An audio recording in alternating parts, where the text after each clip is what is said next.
Okay. Let's try this out. Okay, so just for clarity's sake, I was not involved in the production of the movie. My involvement in the production of the movie is that I was a U.S. Uncut activist. So I can't answer for the length of the film, although I think an hour 20 is basically standard fare for a documentary. On the matter of retirees whose 401k, whose retirement funds are invested in the market, the best way, somewhat obviously, to handle retirement is to have your retirement subsidized socially, right? So that basically to make it. So there's a huge group of people who are older workers who would love to retire but can't because they rely on their jobs for health care. And if we had socially provided health care, they would be able to live outside the labor market, leave their jobs, and those jobs would go to young people who are very, very underemployed, right? The problem that you raised of people retiring too early and having too generous pensions is not the point. It's not the problem with the economy right now. If you want to know the problem with the economy right now, you know all those graphs that you saw that were a straight line basically going up and up and up? That is American workers' productivity, the amount of value produced by American workers from as far back as we have data, and it's lousy in the early days, like 1820s, till now. Just up and up and up and up and up. And then when you get to here, in the 1970s, okay, so that's productivity going up. And coupled with that is wages, right? American workers being remunerated for the labor that they are creating value with that is creating all this productivity. And it's coupled with that until we get to the 70s when wages flatline and descend a little bit. That's the problem, is that all this money in here after that split is accruing in the hands of a very, very, very tiny ownership class. So it's not that people's benefits have gone up too high. It's not that retirees are being remunerated too generously. The problem is that that the ownership class that owns the capital stock of this country in the 70s stopped paying American labor for that amount of money, shipped jobs overseas where labor costs were low, and just simply accumulated money. It's just simply accumulated in the hands of these people, and so they don't pay it out to us anymore, but they'll lend it for a kickback of huge amounts of interest and fees and stuff like that. That's how people get money now. People used to be able to pay for a house or healthcare or whatever, and now people go into debt for it, which makes even more money for the ownership class who accumulates all of the interest. That's the problem. The problem is that capital has accumulated all of the wealth and has not remunerated the people who have generated the wealth with their labor. That is why we have this problem.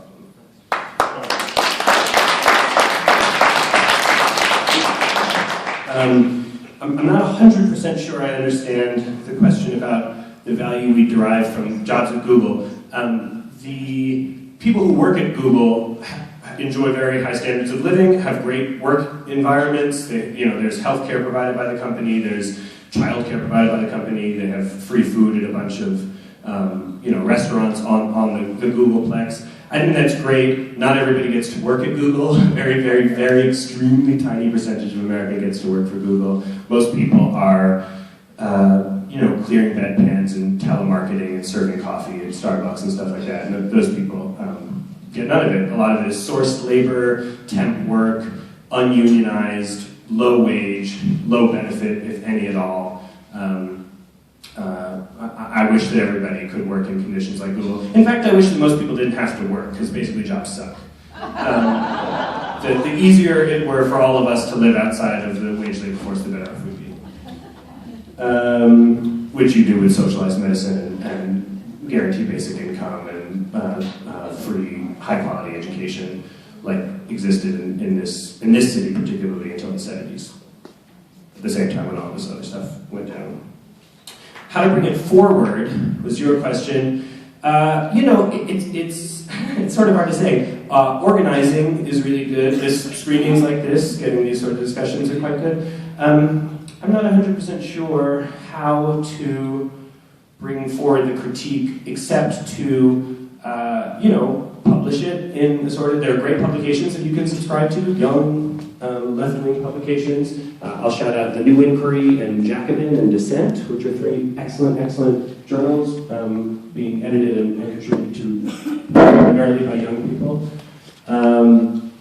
Organizing, protesting, it tends to work. You know, these things go in cycles, right? We like to think of the civil rights movement as like a thing that happened and it just escalated and then suddenly there was equality. But like over the course of the decade from 55 to 65, there were like years where nothing happened, years where a ton happened. So it goes in waves. Occupy was a moment. It brought a lot of people together, introduced, you know, like-minded people to one another, allowed for a lot of organizing to go on, gave everybody a common vocabulary for organizing and for consensus building, and I think that we'll be reaping excellent benefits from that initial investment for years to come in the form of different movements that spring out of people who met at Occupiers across the country. Okay, 3 more?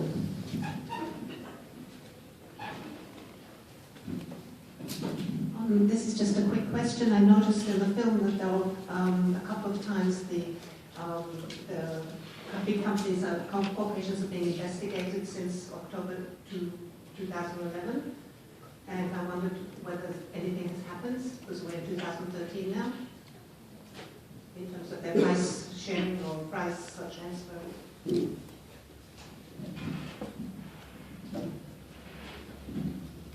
I thought the Occupy movement was the greatest thing that happened in this country since the 60s. However, they were shut down by the government. And I was an activist in the 60s, and I saw what happened with I was a victim of it, as a matter of fact. My concern is that it's shut down and it's not going anywhere, because I don't see it. In the last protest, and I was in actually one of those protests you had on movies. The last protest I saw with Occupy Wall Street had very, very few people with no media coverage.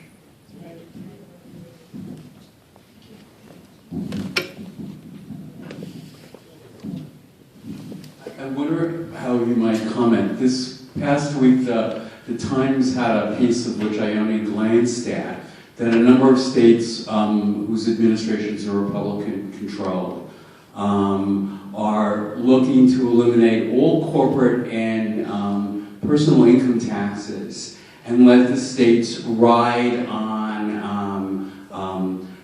sales and real estate taxes.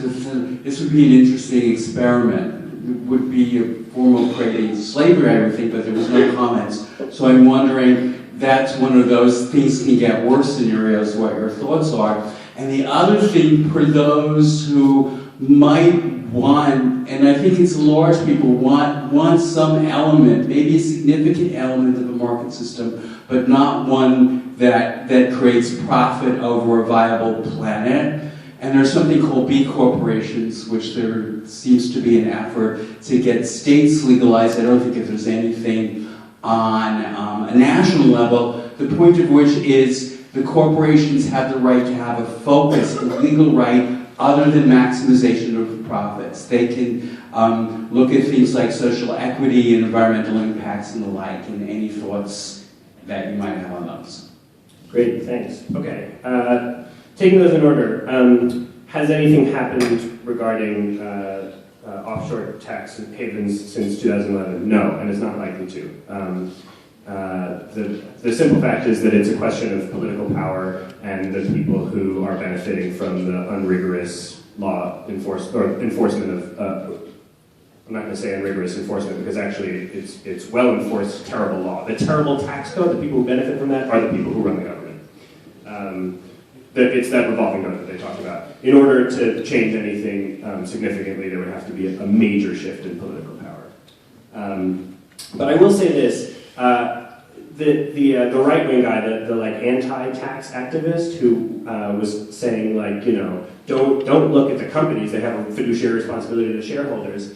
I sort of think he's right. I mean, I think that the issue of taxing corporate income isn't exactly the right approach. I think it would be fine to have complete repatriation of all that money at 0% and a 0% corporate tax rate, as long as you tax the hell out of the way the owners extract the money from the corporations. If it's in dividends and capital gains and the estate tax, and obviously the most important tax that we could levy, that somebody brought up, is taxing carbon at a prohibitive level. Raises huge revenue, forces, I mean, look, this movie is about how much money is just sitting unused overseas. There's a huge amount of capital sitting unused in the United States. It's just not being invested. The investor class has tons of money. They're looking for cues for where to invest it. If you price carbon, if you put a huge tax on carbon, that money is going to shoot into renewable energy. And that's how that change happens. It's got to happen. So there's ways of taxing that money, and not all of it has to come from the 35% corporate tax rate. That could go down to 0 as long as we tax the ways that the ownership, the major shareholders of the corporations get the money out of the corporations. Okay, to the question of Occupy having been shut down by the state. It's true, that was awful, but I don't think that, I think Occupy was a moment, an inciting moment, and I think we've already begun to see the fruits of it. Strike Debt, this group that put out a wonderful debt ownership manual. If you own debt, it tells you how to deal with that. And also had this rolling jubilee where they raised a bunch of money that, it's a great effort, debt, when it's on the bank's books for long enough, is then discharged, and for like pennies on the dollar, and these debt collection agencies buy like $100 worth of debt for $5 and then hound the hell out of the people who owe the banks for it, because if they pay $5 for $100 and they can get $7, it's a huge profit margin for them. So what Strike Debt did was raise a bunch of money in a telethon, bought up a bunch of this discharge debt, and just forgave it, which I think is awesome. So that's one thing. It's medical. A lot of it began with medical debt. Yes. Because it's people that were very much in debt because of their medical problems. Yeah. Occupy Our Homes is still doing great stuff in Minnesota and in Atlanta, doing foreclosure resistance, keeping people in their homes, confronting banks directly on the front line. Occupy Sandy was the only game in town.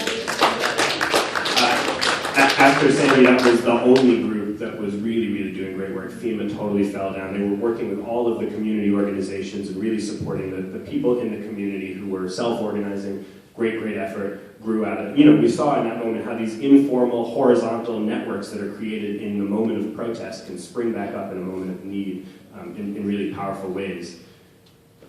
Yeah? The only problem with that is that I had read that the city is going to close them. City was looking to close Occupy Sandy? Yes. Does anybody know anything about that? Because I live in Queens, and I'm following it. And they were looking to close it. So I'm just curious. They did not? No, I know people that are working on that. I'm one of the disaster chaplains that worked on that. Yes, we know each other from shared.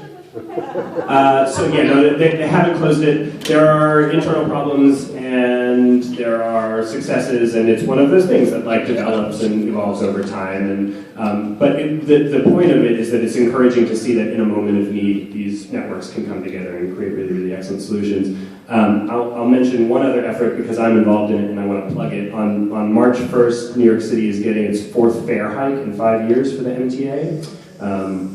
You won't be surprised to learn that a huge amount of that money is going directly to banks because debt service is the #1 expanding expense in the MTA's non-discretionary budget. So that's a thing that's coming up, and the group that I'm involved in, No Fare Hikes, which is an offshoot of Strike Debt and Occupy Wall Street, you may be hearing from us quite soon.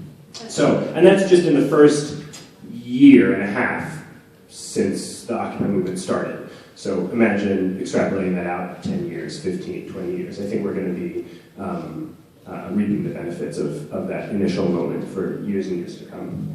Okay, on the last question, Republican legislatures are awful. They're just terrible, and they ought to be defeated, but it's difficult to do that, and there's not a great party to replace them with. And on the question of B Corps, B Corps are great. There's a bunch of good exercises in trying to make the market system more equitable, but the vast majority of the capital stock of this country is not invested in B Corps. It's invested in these awful, awful corporations whose sole social responsibility per Milton Friedman is to increase their profits. It's hard to see that a shift in incentives and pressures strong enough to change that equation. H.C. Simons, the Chicago economist who started the Chicago School of Thought, trained Milton Friedman, said that in order to have a free market for small business, you have to socialize the big ones. Otherwise, they just exert too big a pressure and distort the market. So that's a good way of maintaining a free market, is abolishing big corporations. There was a great slide in the film that showed the debt of China, Japan, and Britain as the main owners of American debt. In the last year, Britain has been selling. That information is available online. There's been headlines in British newspapers and in Indian newspapers that say that London investors are creating investment funds in London to become RMB or Chinese currency investors, to make London the hub of investment in Chinese currency. As these corporations continue to basically devalue our currency by doing what they're doing, having our debt degraded by the rating agencies, etc., when will this sell-off of the dollar begin? Chinese currency, its use in trade is up by 41% last year. A lot more oil is being sold in the world in RMB. And when that happens, what will that really do to the value of not only our pensions and Social Security, our insurance, and also our 401k plan income? What will that do when is that possibly going to benefit us?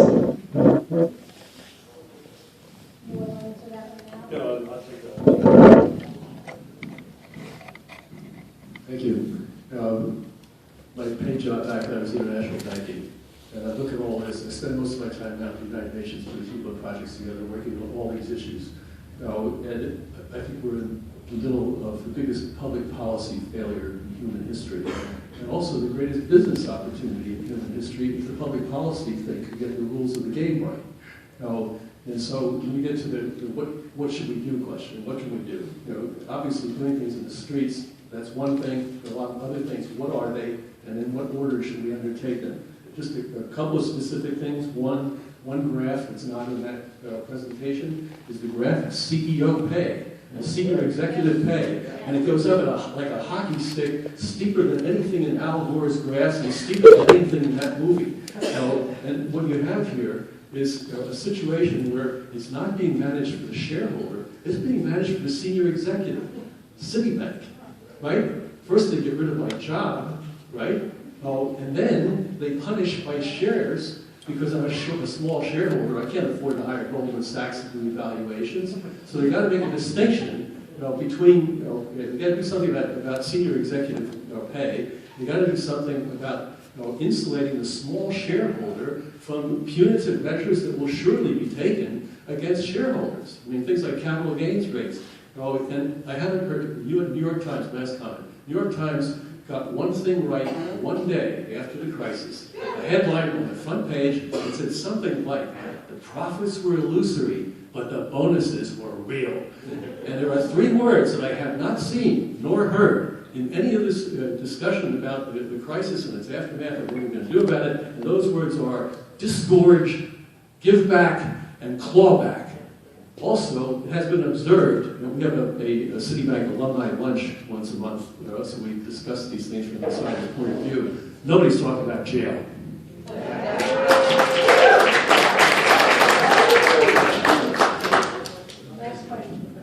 Yeah, I want to ask how we can organize ourselves to get just right here in New York to our two Wall Street-owned senators. I mean, if just this room would call them. I called Schumer's office because they said he was going to do that chain linking the Social Security, and I left an outraged message. They called me back and said, oh, he's not doing it. It can't be done on this vote. But that, I said, well, what's his position? I don't know. I'll have to get back to you. So I'm asking everybody in this room on Monday to call Schumer and Gillibrand and tell them to keep their hands off us and to go after what we've learned today. Okay. All right. I'm not an economist, so I don't know the answers to your Yeah, and there's broad disagreement in the field of economics about like what the answers to these are. I would note that as of right now, the dollar is the fiat currency of the world, and I think that we can't expect, actually the U.S. can't go broke, right? The U.S. doesn't have a bank account that has a fixed number of dollars in it, and that when it gets too low, then it's gone. So like we're not broke, and we can't conceivably go broke because we print money. Like that's how we get money, is we print it. J.K. Galbraith said, I can't remember the exact wording, but the mind revolts at how easily governments create money. They print it. That was the whole thing about the $1 trillion coin. You could mint it, and then suddenly there's $1 trillion more in the treasury, right? So like that's how we create money. So it's not only can we go broke, so the upper limit, the limit to printing more money isn't going broke, it's inflation, and we're nowhere near inflation. The bond market still has treasuries rated extremely well. The U.S. is a huge economy, and the American consumers are the engine that keeps that world economy going at the other side of the Chinese production, the industrial manufacturing base, right? So like that's how the world economy relies on U.S. consumers. I don't think the dollar is going to spiral out of control anytime soon, but again, what do I know? To your question, yeah, I mean, I'm sort of, it's weird to me that there aren't more investor revolts. I mean, it feels like if small investors organized in force, then they could change CEO remuneration policies and all sorts of other stuff.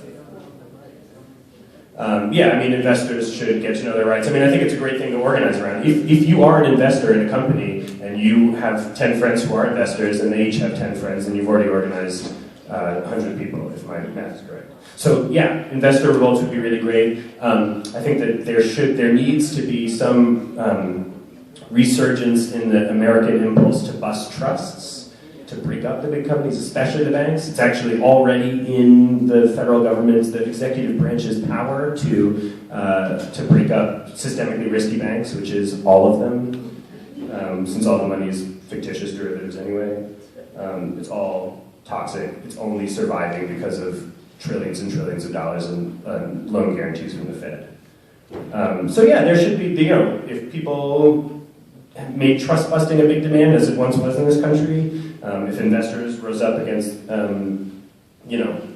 pay schemes that actually were to the detriment of the company, right? That could do some real good.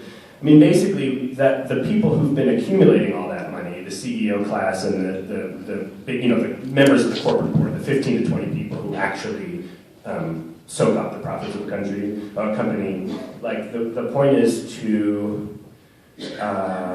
confiscate that money and then put it into the commons. I'll make one point about jail, which is that my own experience and my readings on the American carceral state make me mistrustful of any solution that involves putting people into the carceral state, because it's awful, and it ruins a lot of people's lives.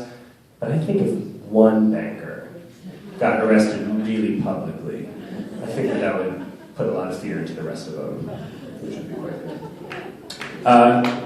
Just one. Just get Jamie Dimon in handcuffs on the news, and I think like fine the next day. It's like we got to change stuff around here. I think Schumer's too far gone, which is, it shouldn't discourage you from calling, because the only thing that makes these people buckle is huge pressure from their constituencies. But his constituency is like the banks. I mean, we're not his constituency. So we should do our best. I think Gillibrand's probably better, quite a lot better actually. But really, I just don't hold out too much hope that I think that what we should be investing in now is the future government, by organizing democratically to create young people who will someday be politicians, who are philosophically opposed to this kind of abuse and predation and parasitism and extraction. How's that?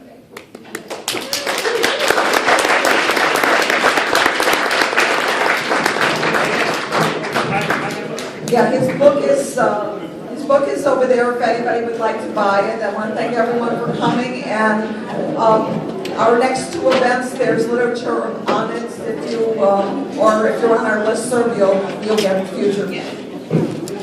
If you want other people to see the film, it is streaming, the whole thing is streaming for free on Hulu.com, Hulu.com. If you go to Hulu and search We're Not Broke, you can watch the movie for free on the web.